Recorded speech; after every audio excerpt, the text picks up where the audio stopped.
On my birthday, I woke up with a strange mixture of hope and dread. I had invited some old friends, people who had known me since the days when I struggled to make ends meet. Among them was Daniel, someone I had once considered my closest friend, though over the years his words had become sharper, his laughter often at my expense. Still, I wanted to believe this day would be different, that maybe he'd show some kindness. When he arrived, he didn't even offer a smile. Instead, as everyone gathered in the small cafe where I first met them for old time's sake, Daniel raised his glass and said, "To our birthday boy, who still hasn't achieved anything worth remembering." Laughter broke out from a few others, nervous and awkward, but it hit me harder than I expected.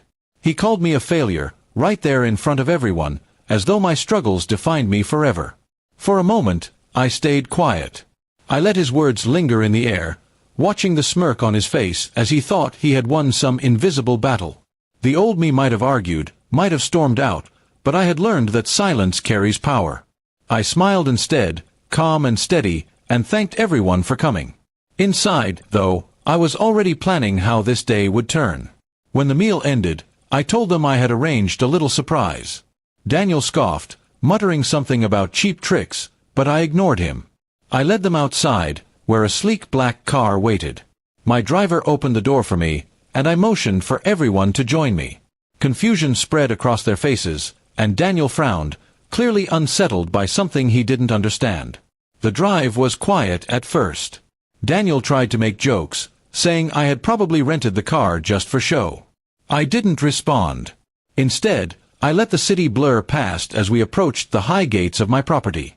When they swung open, revealing the long driveway lined with trees, the group went silent.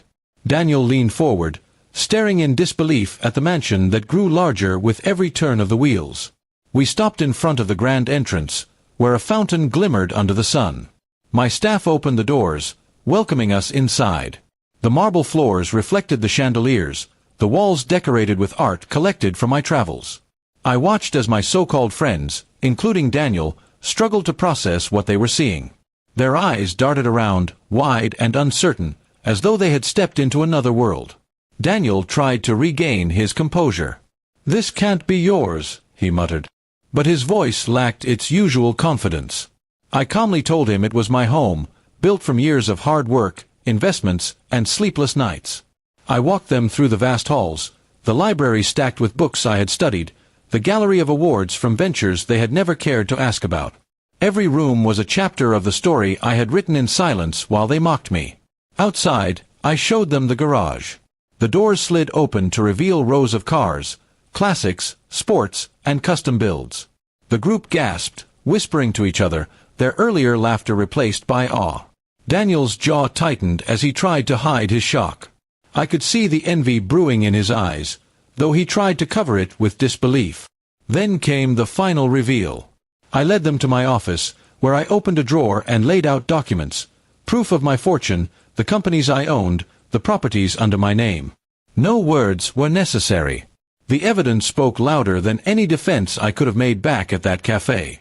Their silence was sweeter than applause, and Daniel's trembling hands told me everything I needed to know. I turned to him, meeting his eyes. "You called me a failure," I said, my voice steady. "But failure is just a moment. What matters is what comes after." He said nothing, his pride crumbling under the weight of the truth he could no longer deny. The others tried to congratulate me, their tones suddenly warm and friendly, but I knew better. Their respect came not from loyalty but from what they had seen. And that was fine. I hadn't done this to win them back. I had done it to remind myself that I no longer lived in the shadow of their judgments.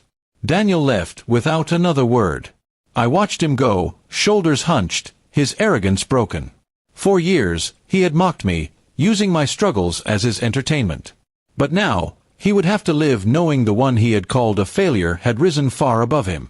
That was my revenge, not through anger, but through success. As the night settled in, I stood on the balcony of my mansion, looking over the city lights.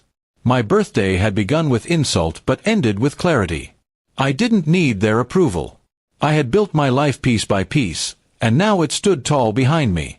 The world could call me whatever it liked, but I knew the truth. I was no failure.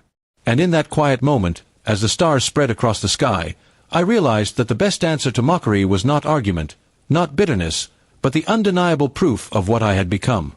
My story was no longer theirs to define. It was mine, and it spoke louder than any words they could ever throw at me.